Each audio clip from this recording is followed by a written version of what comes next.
بسم الله الرحمن الرحيم الحمد لله رب العالمين والصلاة والسلام على سيد المرسلين وعلى آله وصحبه أجمعين ثم ما بعد.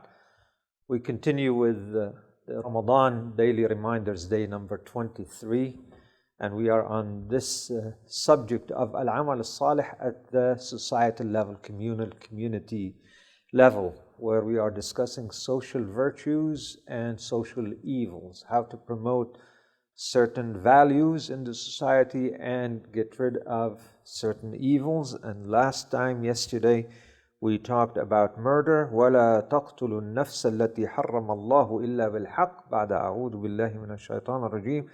Do not take the life of a sacred soul that Allah made sacred except with due process of law. And then we talked about murder in Islam and the punishment for murder. وَمَنْ قُتِلَ مَظْلُومًا فَقَدْ جَعَلْنَا لِوَلِيِّهِ سُلْطَانًا فَلَا يُسْرِفْ فِي الْقَتْلِ. Whoever is killed unjustly, we have indeed appointed for his heir or the murdered heir some authority. إِنَّهُ كَانَ مَنْصُورًا. He will be helped. The government will help find the perpetrator or the murderer and take him to court and so on and so forth.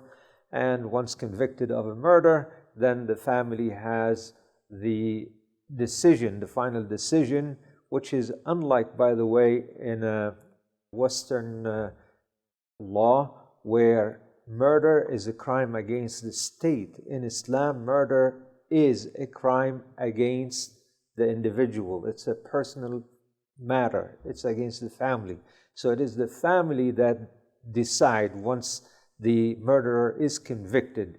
Either they demand life for life, qisas, or retribution, or they would accept the blood money, or if so, they may forgive the murderer. So this is regarding murder in Islam. Now we move into a very important aspect in social life, and that is the orphans and the wealth of the orphans. Again, another prohibition. وَلَا تَقْرَبُوا مَالَ الْيَتِيمِ إِلَّا بِالَّتِي هِيَ أَحْسَنُ. And do not come near the wealth of the orphans except in that which is better. حَتَّى يَبْلُغَ أَشُدَّهُ. Until the orphan reaches the age of maturity. وَأَوْفُوا بِالْعَهْدِ. We'll come to that. This is another commandment of Allah subhanahu wa ta'ala regarding fulfilling promises. But before that, وَلَا تَقْرَبُوا. Do not come near the wealth of the orphan. What does that mean? The wealth of the orphan is assigned by the court or somehow to the guardian who is going to take care of that child. And back in those days, it would be either the uncle or someone who is closely related to the orphan. Now, if the orphan had wealth and money, usually what used to happen is they will mix the wealth of the orphan with their wealth, and then they would use it, and by the time the orphan reaches puberty or reaches the age of maturity, then they have no money to give back to the orphan. So Allah subhanahu wa ta'ala made it very clear that you maintain the wealth of the orphan and you respect the wealth of the orphan as the orphan's wealth. Now, it could be, Allah subhanahu wa ta'ala in Surah An-Nisa, He talks about the orphans and He details exactly the laws, what one can do and what one cannot do. Allah subhanahu wa ta'ala recommends for those who are well-to-do, they should raise the orphans from their own sustenance and invest their wealth so that when they come of age, they have enough means to sustain themselves and move on with life.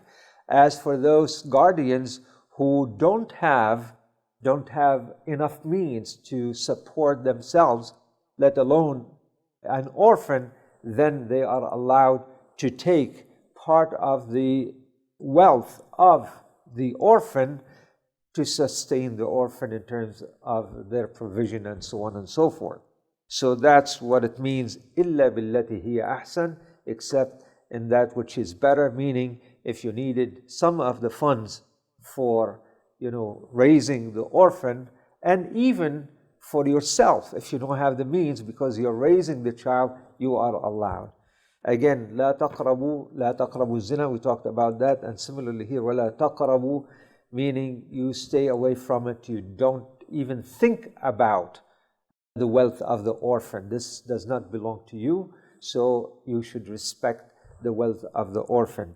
And those who devour the wealth of the orphan, they will have a mighty punishment from Allah subhanahu wa ta'ala.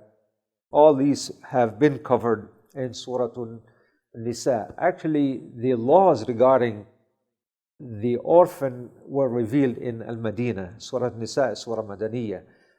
But this here is Makkiyah, and when Allah subhanahu wa ta'ala revealed to the Prophet sallallahu alaihi wasallam regarding the state of the orphan, actually immediately the Sahaba began to take heed and pay attention to the orphans and corrected their attitude and behavior toward the orphans and the wealth of the orphan. But later on the details came when in Al-Madinah. وَأَوْفُوا بِالْعَهْدِ, and fulfill your promises and covenants. إِنَّ الْعَهْدَ كَانَ مَسْئُولًا, indeed those promises you are responsible for. So in Islam, whether you have a transactional contract between two individuals, social contract, or whatever it may be, even marriage contract for that matter, you are responsible as a citizen of the state, as a citizen of this Islamic community, to honor all the pledges and all the promises. Allah subhanahu wa ta'ala addresses the believers, Ya ayyuha alladhina amanu awfu bil-uqud, O believers, fulfill your contracts. So if you enter with anyone into a transaction, whether Muslim or non-Muslim, it matters not. وَأَوْفُوا بِالْعَهْدِ, once you make a promise, you have to fulfill that promise as a good, righteous, believing mu'min. Now, the Prophet talked about that, and I mentioned it when we talked about amana and ahd from Surah Al-Mu'minun, regarding the individual characteristics of a mu'min. وَالَّذِينَ هُمْ لِأَمَانَاتِهِمْ وَعَهْدِهِمْ رَاعُونَ.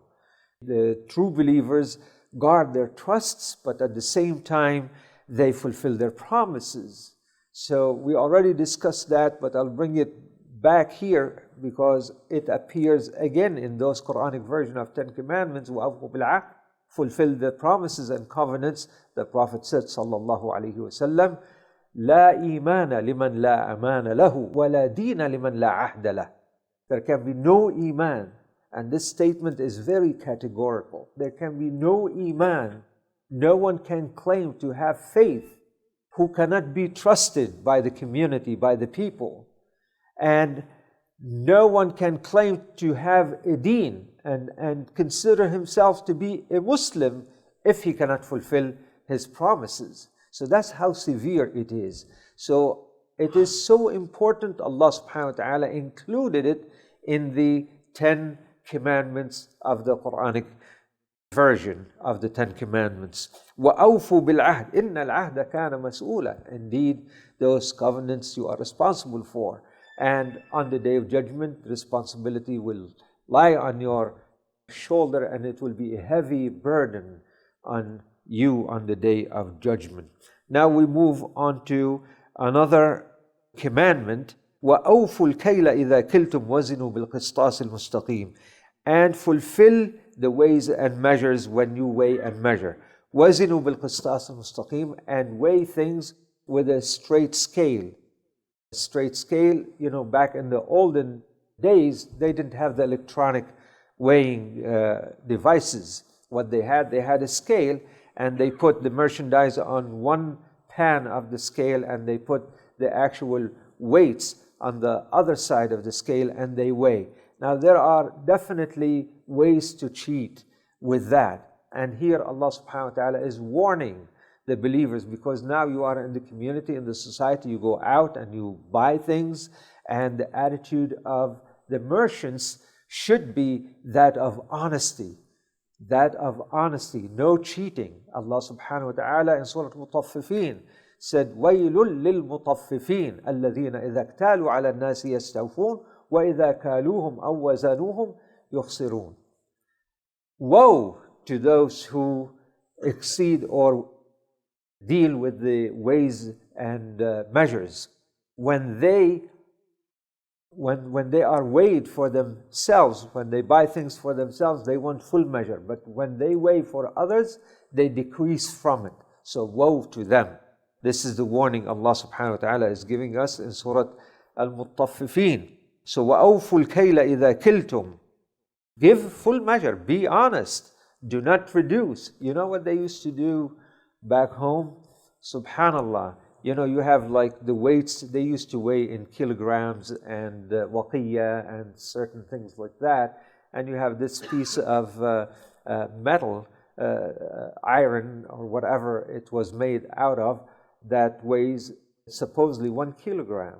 So you buy 1 kilogram of vegetables and you put the vegetables there and 1 kilogram, and it should balance. And if it balances, then you have your, due measure.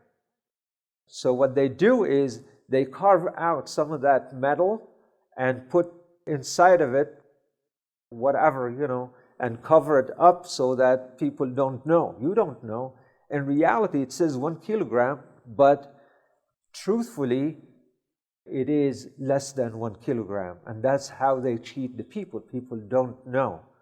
But these people will never escape from Allah and His wrath. أَلَا يَظُنُّ أُولَٰئِكَ بِأَنَّهُمْ مَبْعُوثُونَ لِيَوْمٍ عَظِيمٍ. Do they not think that they are going to be returning to a great mighty day, meeting Allah subhanahu wa ta'ala? Definitely. On the other hand, I'll give you the other extreme.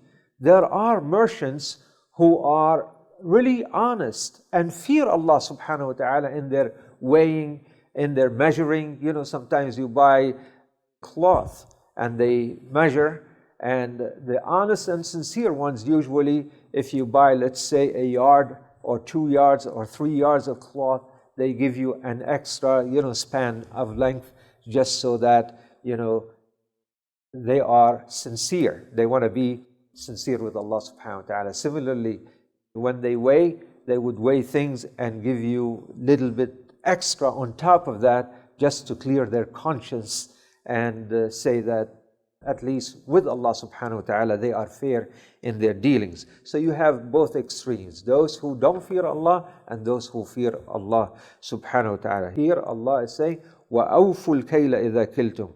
Now if you take this further, further meaning to transactions and the frauds that happens, although it's not directly involving measuring and weighing, but certainly whether it is fraud, mortgage fraud, or whether it is health fraud, or whatever fraud there is, and the corruption that is going on in the financial industry, that would fall under this category. وَأَوْفُوا الْكَيْلَ إِذَا كِلْتُمْ وَزِنُوا بِالْقِسْطَاسِ الْمُسْتَقِيمِ. Unfortunately, we're living in a time where corruption and fraud is at its height. But in an Islamic environment and community, this is prohibited completely. You should give due measure and due weighing. ذَلِكَ خَيْرٌ وَأَحْسَنُ تَأْوِيلًا. This is better and this is best for the outcome. In the end, this would be better if you are honest in your dealings. وَلَا تَقْفُ مَا لَيْسَ لَكَ بِهِ عِلْمٌ. Another prohibition. Do not pursue that which you don't have any knowledge of. Now what does that mean? Do not pursue that which you have no knowledge of. What it means is, do not pursue fortune tellers, sorcerers, people who predict your future and things of that sort, because this is a knowledge based on the unseen. Here, you can pursue the knowledge with your 5 sensory, organs that Allah subhanahu wa ta'ala has given you. There's no harm in that.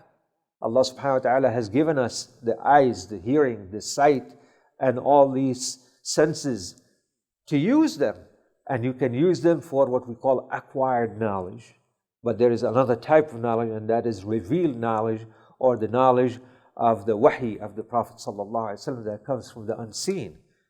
And you would see actually in many Muslim countries, not only in the West, in any Muslim countries as well, you find people addicted to going to fortune tellers, telling them about their, fortune and whether they're going to hit a jackpot, as they say, or whatever, or pursue certain individuals to tell them about something of the unseen, about marriage, about divorce, about this, about that. All this is prohibited completely because it is based on shirk. Only Allah subhanahu wa ta'ala knows about the future and what occurs in the future, so you should never pursue that type of knowledge. وَلَا تَقْفُ مَا لَيْسَ لَكَ بِهِ عِلْمٍ. You have no knowledge of the unseen, don't pursue that.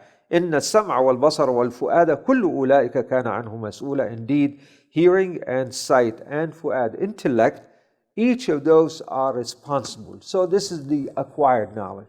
Yes, you are responsible to use those faculties in a good way, in a good manner, to obtain knowledge that is beneficial, acquired knowledge.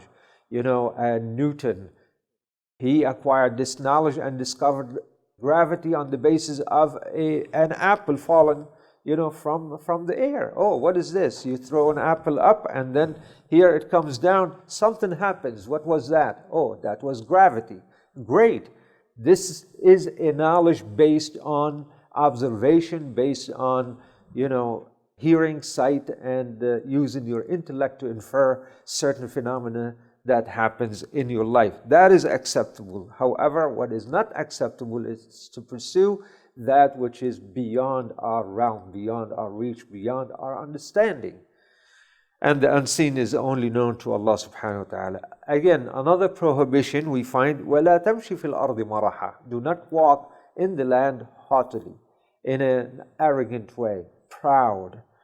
I remember, إِنَّكَ لَن تَخْرِقَ الْأَرْضَ وَلَن تَبْلُغَ الْجِبَالَ طُولًا.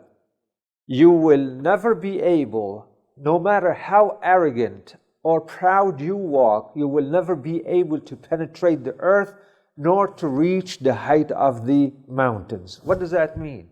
These people who have this type of walk, arrogant walk with pride, you find them stretching themselves tall with their chest puffed up and walking as if they're going to, as they strike, as they walk, as if they're going to really make a dent in the earth and as if they are going to reach the height of mountains. Allah subhanahu wa ta'ala said, no matter how you tried, you're not going to be able to do that. This is arrogance and there is no room for that in Islam. We should be humble. And Luqman, among the things that he taught his son, what did he teach his son when he was advising him? Don't commit shirk, do good, pray, do amal ma'ruf, nahi an munkar. But now he gave him the attitude he should adopt so that people can love him and respect him. وَقْصِدْ فِي مَشْيِكَ وَغْضُضْ مِنْ صَوْتِكَ. وَقْصِدْ, what's qasd? Min iqtisad, moderation. Walk in a moderate way, not too fast, not too slow. Don't walk in an arrogant way. وَغْضُضْ مِنْ صَوْتِكَ. Even the voice should not be loud or soft, moderately. So this is the instruction we have here. وَلَا تَمْشِ فِي الْأَرْضِ مَرَحًا. And I tell you what, now that talking about this ayah, إِنَّكَ لَن تَخْرِقَ الْأَرْضَ وَلَن تَبْلُغَ الْجِبَالَ طُولًا. No matter how arrogant you walk, you're not going to penetrate the earth nor reach the height of the mountains. I don't know how many of you on September 20th, when George Bush came out to give the ultimatum, that was on September 20th. September 11 was the unfortunate tragedy that happened in our country. On September 20th, he came out and they showed him as he was walking through the corridors, going to the podium to give his speech. You would see him. You can probably find the tapes, the footage. You could see him walking proudly with his chest puffed up and walking as if he's going to conquer the whole entire world. And he tried anyway. Look at what's happening in the Middle East, in Southeast Asia. But that's the type of walk that he did not used to walk before. You find him walking before and at that time, and you'll know exactly what I'm talking about. And that's precisely what Allah is saying here. وَلَا تَمْشِ فِي الْأَرْضِ مَرَحًا. Be humble. Don't walk like a peacock. They say a peacock, right? You walk, you strut like a peacock. You know, peacock have this walk, this look like they're proud. Don't you have that saying? As proud as a peacock? No, we don't do that. We are humble. كل ذلك كان سيئه عند ربك مكروها. All these prohibitions that were mentioned here so far are all detested and unliked by your Lord. So as Muslims, we should avoid them completely, totally. ذَلِكَ مِمَّا أَوْحَى إِلَيْكَ رَبُّكَ مِنَ الْحِكْمَةِ. Indeed, this is what Allah has revealed to you, O Prophet, out of the wisdom. You know, the Qur'an is nothing but wisdom. And what is wisdom?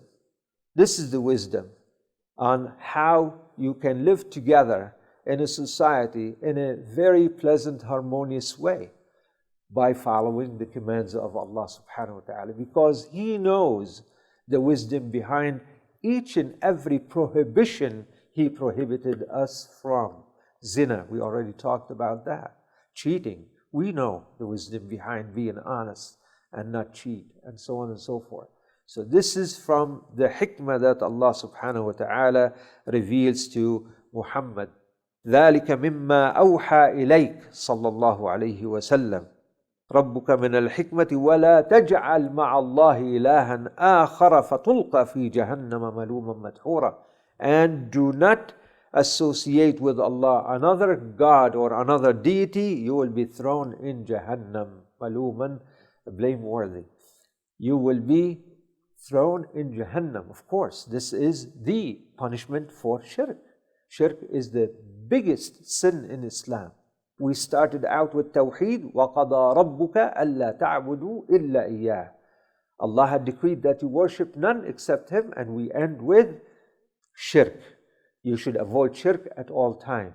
In a community, in a state, shirk should be absolutely abolished. Shirk of all types. At the time of the Prophet, they used to do shirk with the statues, Lat and Uzza, and today, if we want to eliminate shirk, we have to eliminate materialism totally and replace it with spirituality. We need God-fearing people who are honest to run a country, to run a community, so we may prosper here in this world and also in the hereafter. أَفَأَصْفَاكُمْ رَبُّكُمْ بِالْبَنِينَ وَاتَّخَذَ مِنَ الْمَلَائِكَةِ إِنَاثًا. What do you think? Allah had only chose for you the sons, and He took for Himself the daughters, who are to you inferior. Daughters were inferior to the Arabs. So they attributed all the daughters, and by the way, the angels were supposedly also feminine. So they attributed all the daughters to Allah subhanahu wa ta'ala, and they take pride in their sons. No, Allah subhanahu wa ta'ala does not need sons and daughters. Why? Because He is eternal. We need our sons and daughters for our legacy, for our persons, for our name to continue. But Allah subhanahu wa ta'ala doesn't need no sons and daughters. He is absolute. He is eternal. إِنَّكُمْ لَتَقُولُونَ قَوْلًا عَظِيمًا. Indeed, you are saying a mighty thing to attribute partners to Allah subhanahu wa ta'ala, the daughters. So we begin with Tawheed and we end with also Tawheed, but in a negative way. Tawheed in a positive way, Tawheed in a negative way. So these are the Quranic version of the 10 Commandments we have in Surah Al-Isra.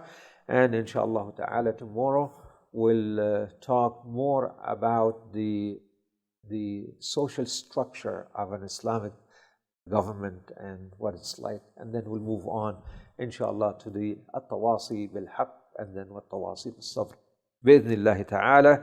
بارك الله لي ولكم في القرآن العظيم ونفعني وإياكم بالآيات والذكر الحكيم. سبحانك اللهم وبحمدك نشهد أن لا إله إلا أنت نستغفرك ونتوب إليك.